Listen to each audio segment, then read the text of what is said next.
Peace be with you. Assalamu alaikum. Wa alaikum salam wa rahmatullah. Dr. Jeremiah, how are you, Professor? I'm doing well, alhamdulillah. We just had a little good laugh going there. I mentioned preacheress. You know, there's preachers, and then I had said for your mother, she was a preacheress, actually a preacher also from the Christian church. Is that right? Yes.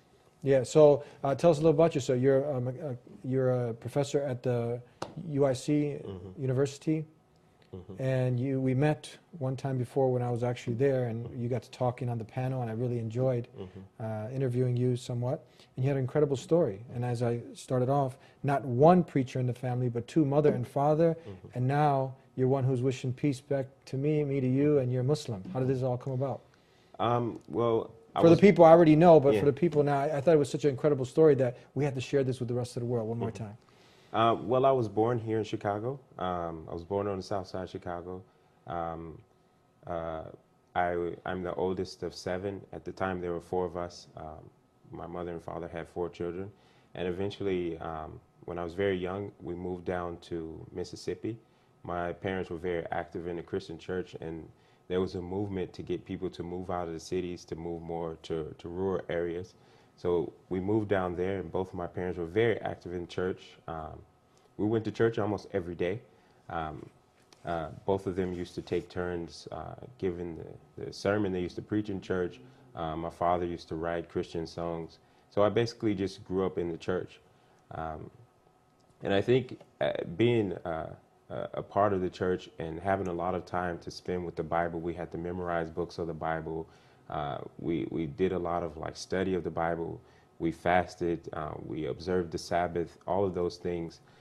It got me to thinking about what it was that I believed, because my parents were very, very big on us having a belief for ourselves, not just taking it because they believed in Christianity. So I used to just read. I read a lot, and I would read the Old Testament. I would read about the prophets in the Old Testament, like Abraham and Noah and David and Solomon, peace be upon them all. And it just kind of occurred to me at a very young age that the doctrine that they were following was a lot different than what was described in the New Testament. And so I think that kind of sparked an interest to find out why that was. So now, what you were being taught, for many people now, they really don't believe, because it's in the natural inclination of the human being. It's intrinsically built in us, just to want to worship the Creator. Now, when you come into this whole Trinity and 3 gods but one, many people their innate nature opposes this. Were you having that divide in your life now? Were your parents calling you to this? You going to the church, seeing this, and now there's something described, because so other people can relate also to that feeling, that you were feeling at the time inside your heart. Yeah, I think as a young boy, the Trinity never really made sense to me. And I asked my mom about it a couple of times. I talked to my friends, like in Sunday school, Bible study, and really the overriding message that we were taught is that it takes a leap of faith.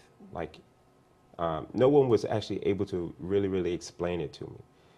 And so that kind of, it made me a little bit uncomfortable, because I felt like if this was something that was going to determine whether I went to heaven or hell, then I should have some understanding what it was that I was actually believing.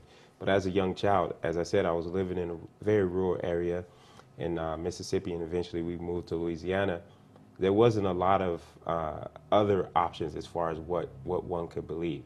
So all I knew was Christianity, and I just tried to figure out for myself what it was what I was being taught, and how I can reconcile this with the questions that I had. Now, when we say preachers, some people think of the hit show LA Preachers. Have you heard of that? No, if they had money, they weren't sharing it with us. So it's not like that. What define when we say preachers? What did your parents' life consist of? So I mean, basically, I think if you would have seen us back then, we might have been considered what are called holy rollers. My parents were part of a very conservative church. My mom didn't wear makeup. She wore long skirts, long dresses. We didn't listen to music. We actually didn't have a TV for a number of years. I think 4 or 5 years we didn't have a TV. Like I mentioned, we kept the Sabbath. So on Friday, we would turn off all electrical appliances, My mom wouldn't cook, and we would do that from Friday sundown until Saturday. That's as a Christian. Yeah, as a Christian, yeah, we did that. My mother sewed these garments for us out of potato sacks, and we would actually pray in those. So it wasn't like a very glamorous type of lifestyle. You know, it was very rural, you know, working class type of community, small. People knew each other. They interacted like in a very friendly, cordial way. Sometimes we would travel to different states to what are called tent meetings, where you have big revival gatherings. But it wasn't like the LA preachers with the money and the cars and all those types of things. No. But you said holy rollers. Yeah. You got high rollers like the LA preachers, but now you're talking about holy roller. Yeah, I think these are people that they fervently believe in the Bible. They believe in the Bible literally, like it's the Word of God. They take it very, very seriously, and they try to put it in practice in their lives. And I think that's what my parents were trying to do as young adults raising young children. Okay, we're going to take a break, and then we want to know how you kind of went away from Christianity and you ended up accepting Islam. Is that right? Yeah. Yeah, we're gonna come back with this exciting story with Dr. Jeremiah here on the Dean Show. Don't go anywhere. Is there a purpose to our lives?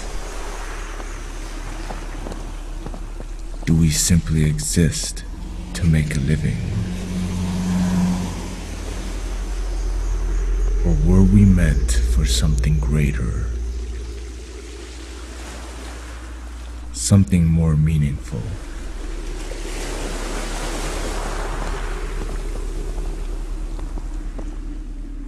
I looked everywhere for answers.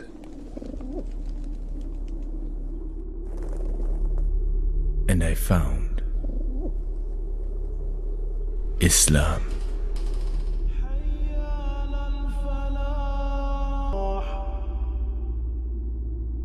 I started my journey.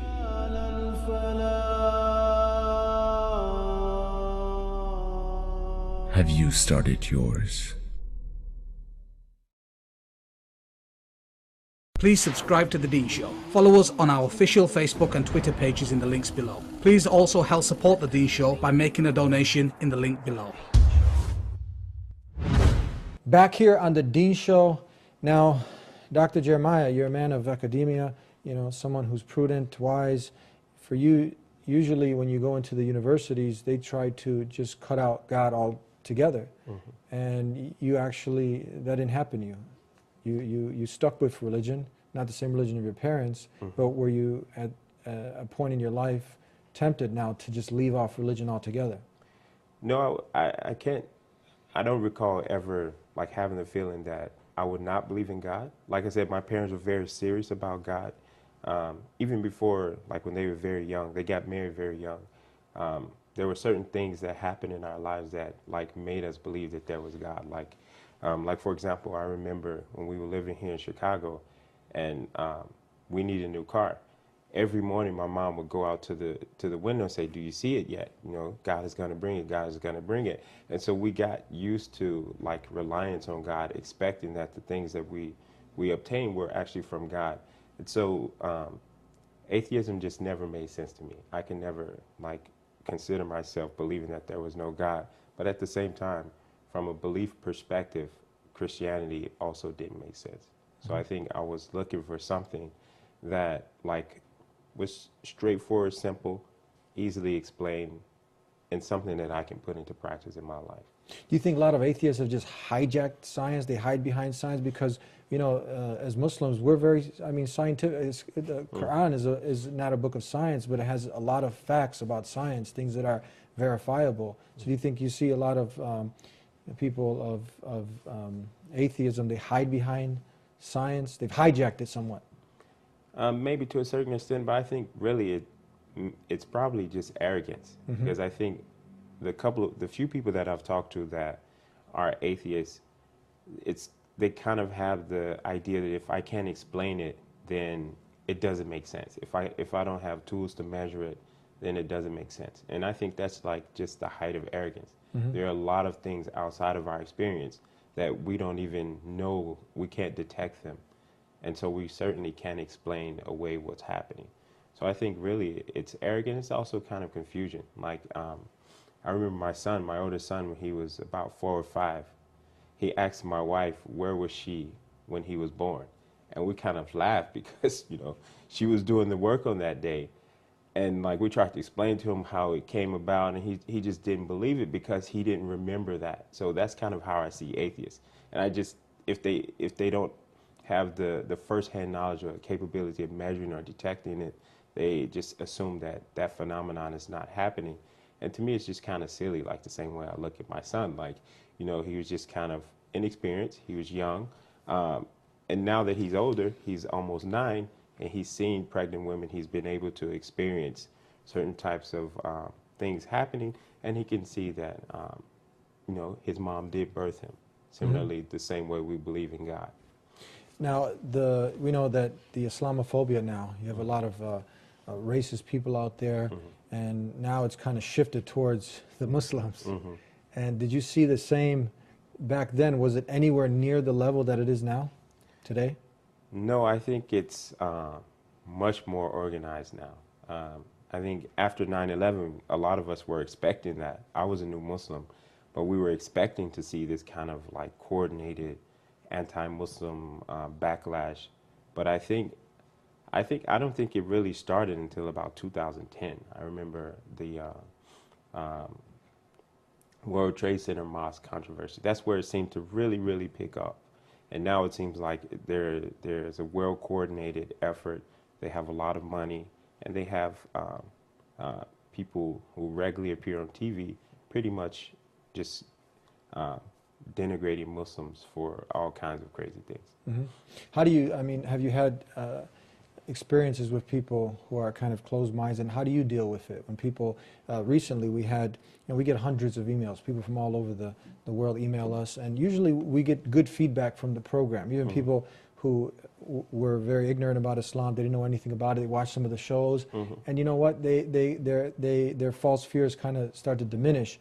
But just recently we had a Kathy Smith, actually, and this was brought to my attention. She really was someone who's just kind of bringing up things like "you murderous," making bold statements. Obviously Islam has nothing to do with a lot of these horrific acts that fringe element do, but to categorize all Muslims as murderous, terrorists. Have you ever come across someone like this, and how do you deal with this, if you have? I think probably what's more disappointing is that I have people that I'm pretty close to. They're starting to buy into the rhetoric a little bit. And I know how they were before these campaigns started, and I know where their sympathies were. So really, when I first hear it, it's kind of like shock. Like you hear from a family member that like all Muslims are terrorists, or I've heard family members say we need to bomb Mecca and Medina. Those kinds of things are really disappointing. So what I try to do is just highlight the people who are making these types of claims and show how before they were making the same, those camps were making those same kind of blanket criticisms and denigrations of black people. They were doing the same thing. If you go back further, the Jews, they do the same thing to Italians, the Irish, the Chinese. And so it's the same history of American racism and bigotry, even though Muslims are not a race. Same bigotry, and now it's just a Muslim turn, unfortunately. So let's continue on with your story. We'll come back to this. So what was it? What finally had you, accept Islam? What was it about Islam that finally had you, come into it wholeheartedly? As a teenager, I was a young teen, a preteen. I was a part of the Junior Fruit of Islam, so that kind of gave me an exposure somewhat to Islam, but that was more like a political, social type of organization. So I think what finally got me to Islam is a good friend, Hasib. He was a fellow graduate student. We were both studying for PhD in material science and engineering. He went to Egypt the year prior to study Arabic, and I was always interested in Arabic. So whenever I would ask him, how do you say this in Arabic, or how do you write this word in Arabic, he would throw something in there about Islam. So after a few months of talking with him, I asked him how to pray. He showed me how to pray in my office. Then a couple of days later, I asked him, what do I need to do to become a Muslim? And he was like kind of skeptical, so he told me, show up 2 days from now in the masjid. I showed up. He wasn't there, but I went and I pronounced the testimony of faith in April 8th, 2000, and since then I've been Muslim, alhamdulillah. And that's the same. I always repeat this over and over for someone who might be turning in for the first time, that you're declaring that the same way if you were living during the time of Jesus, you would declare that there's nothing worthy of worship except the God that Jesus worshiped. And Jesus, if you were living there in that time, he was the messenger of God. But today, Muhammad is the last and final messenger, and I'm not going to worship anyone but the Creator, the one God. That's it. That's it. Yeah. So how has it impacted your life since that was how long ago now? 14 years. 14 years ago. Yeah. I think the big thing that I see a change in, and I think my wife, we also talk about this, is this feeling of being connected to this global community. Like we have more than 1 billion Muslims. Like many of us are trying our best to be good people, trying to follow the way of the Prophet, and then being connected to all of those people all the way back to the prophets before Prophet Muhammad, peace be upon him, all the way back to the first prophet, this connected chain of people trying to submit their wills to Allah so that we can gain the pleasure of Allah. I think that's the thing that sometimes it takes me aback, that God blessed me to be a part of this community, this community of Prophet Muhammad. We're going to take a break. We'll be right back with more with Dr. Professor Jeremiah here on The Dean Show.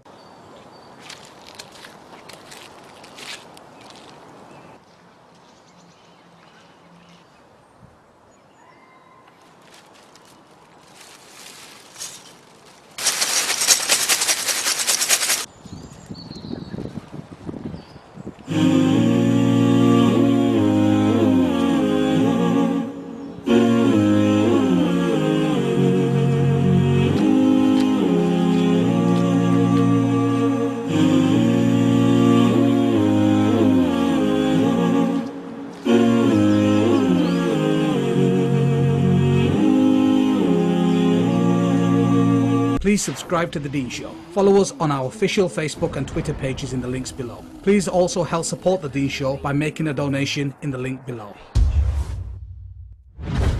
Back here on The Dean Show with Professor Jeremiah. Now, someone, like I mentioned earlier, somebody who's coming into Islam, I'm sure the person, even back then, there were some misconceptions, correct? So you're circumspect, you're cautious about what you're getting into, you're prudent, you're looking to make a wise, sound decision. You're a professor, you're an academic, you're not somebody who's fooled easily. So you did your due diligence, correct? Yes. So tell us, for somebody who else is out there who's also, like, they've tuned into the Dean Show, maybe they met some Muslims, what advice do you have for somebody, but now that you have all of this propaganda that's out there against Islam, what advice do you have for people out there, sincere people? Yeah, I think the first thing is take it to the source. Like the Quran is the holy book of Muslims. We believe there's no error in there. And if you hear someone cite a verse of the Quran and they try to justify like some criminal type of activity, go and read that verse, read the verses around it, the ones before and after it. And I think most of the time, like, you will have no problem seeing the clear wrong that is being done to the reputation of Muslims and to the word of the Quran.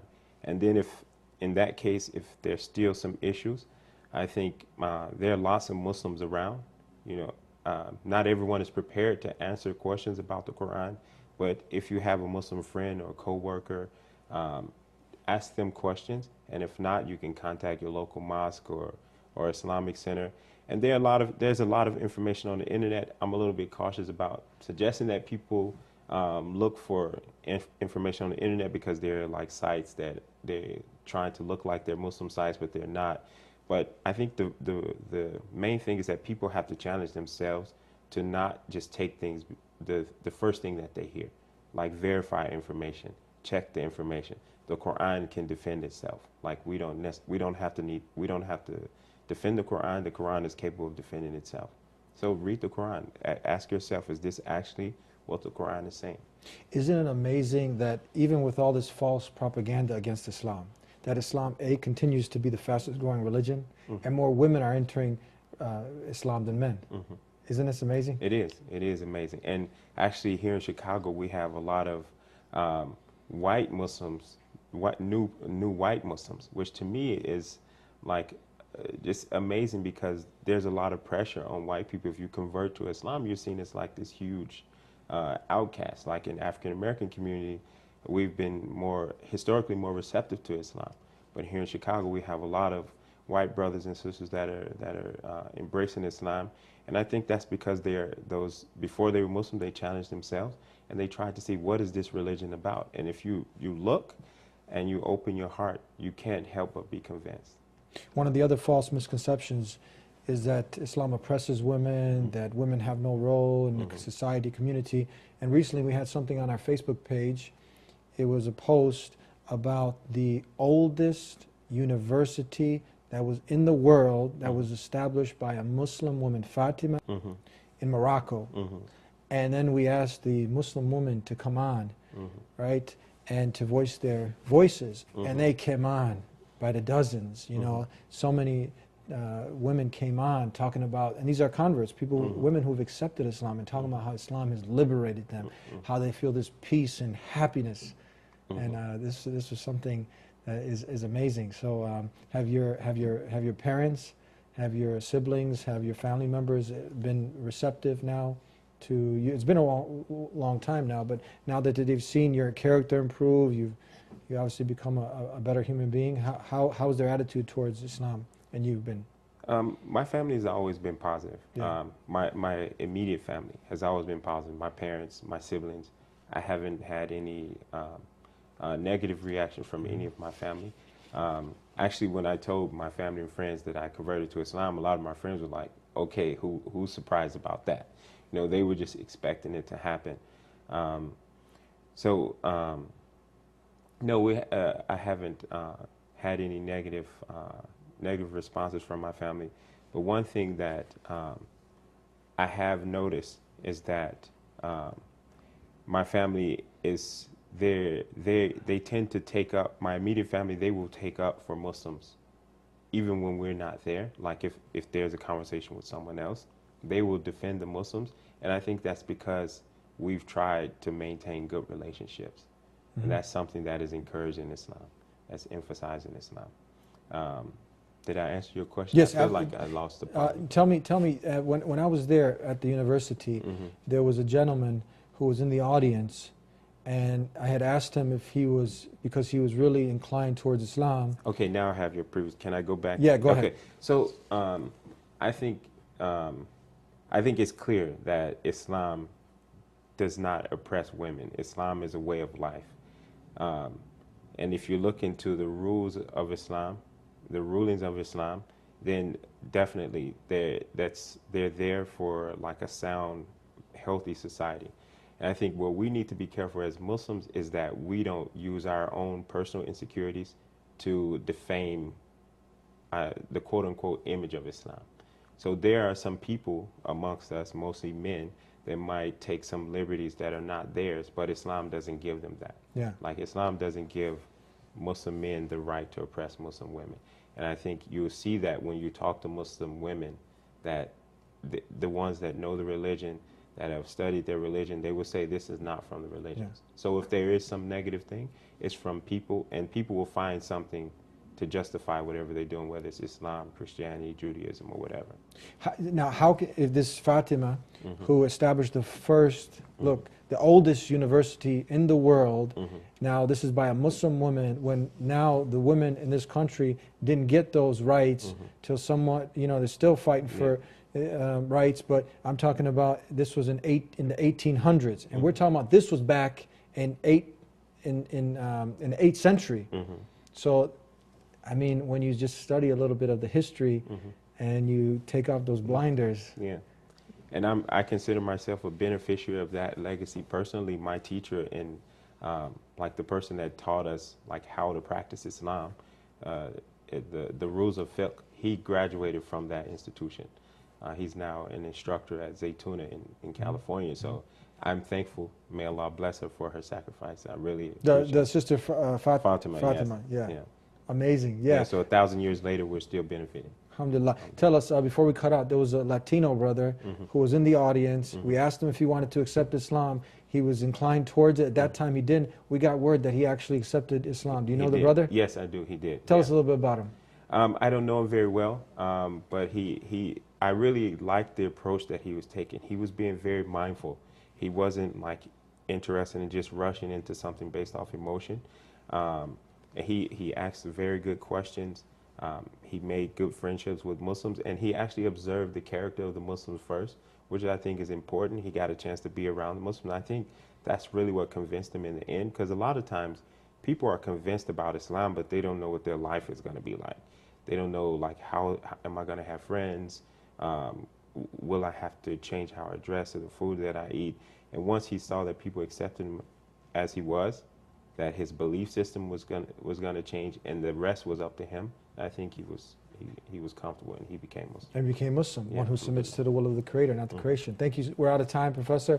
Dr. Jeremiah, thank you so much for being with us here. Thank you. Thank you. May God Almighty reward you. Peace be unto you. And that was the son of the preacher and preacheress.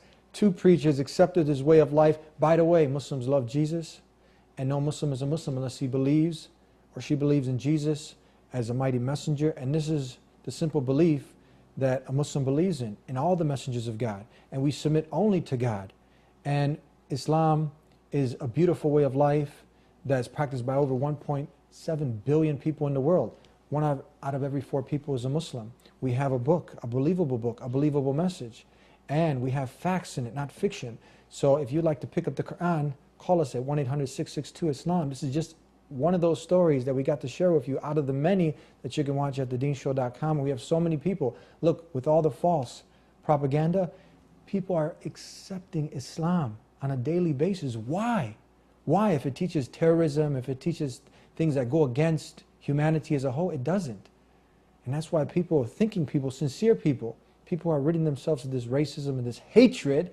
They look into Islam sincerely, and they ask the Creator for guidance, and they see that Islam provides all the rational, logical proofs and evidences that it is indeed the way of life from the Creator, and it brings peace and gives you purpose in life, so you can live a life that is pleasing to your Creator, so at the end you can get paradise. And we hope that you've gotten the benefit. Go ahead and keep in touch with us on our Facebook pages, on our Twitter, and follow us. And every week we're here with a new exciting show. We'll see you next time, God willing. Until then, peace be with you.